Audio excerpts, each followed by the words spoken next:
প্রায় 2 যুগের অপেক্ষার অবসান ঘটিয়ে নিরঙ্কুশ সংখ্যাগরিষ্ঠতা নিয়ে ক্ষমতায় ফিরছে বিএনপি। দলের কাণ্ডারি তারেক রহমানের প্রধানমন্ত্রী হওয়া এখন কেবল সময়ের ব্যাপার মাত্র। কিন্তু সবার কৌতূহলী দৃষ্টি এখন বঙ্গভবনের দিকে। কে হচ্ছেন দেশের পরবর্তী রাষ্ট্রপতি? অভিজ্ঞ রাজনীতিক ও তরুণ নেতৃত্বের সমন্বয়ে নতুন মন্ত্রিসভা সাজানোর পাশাপাশি রাষ্ট্রপতি পদেও বড় চমক দিতে যাচ্ছে বিএনপি। দলীয় সূত্র মতে রাষ্ট্রপতির দৌড়ে বেশ কয়েকজন হেভিওয়েট নেতার নাম থাকলেও আলোচনার কেন্দ্রবিন্দুতে রয়েছেন 3 জন। অন্তর্বর্তীকালীন সরকারের প্রধান উপদেষ্টা ও নোবেলজয়ী ড. মোহাম্মদ ইউনূস, বিএনপির স্থায়ী কমিটির প্রবীণ সদস্য নজরুল ইসলাম খান এবং বিএনপির মহাসচিব মির্জা ফখরুল ইসলাম আলমগীর।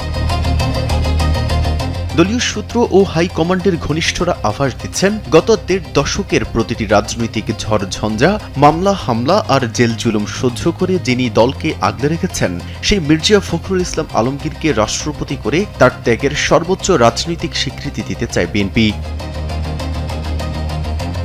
এদিকে নজরুল ইসলাম খান এবারের নির্বাচনে অংশ নেননি এবং অতীতে কোনো মন্ত্রিত্ব গ্রহণ করেননি। তবে তার দীর্ঘ রাজনৈতিক অভিজ্ঞতা এবং কুয়েতে রাষ্ট্রদূতের দায়িত্ব পালনের দক্ষতাকে বিবেচনায় নিয়ে তাকেই রাষ্ট্রপতি হিসেবে বেছে নেওয়া হতে পারে বলে জানা যায়।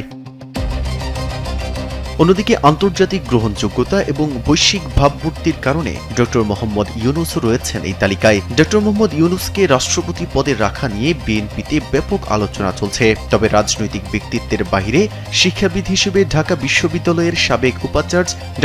আনোয়ার উল্লাহ চৌধুরী ও অধ্যাপক ড. নুরুল আমিন ব্যাপারীর নামও বিবেচনায় রেখেছে হাইকমান্ড। মেহেদী হাসান, কালবেলা।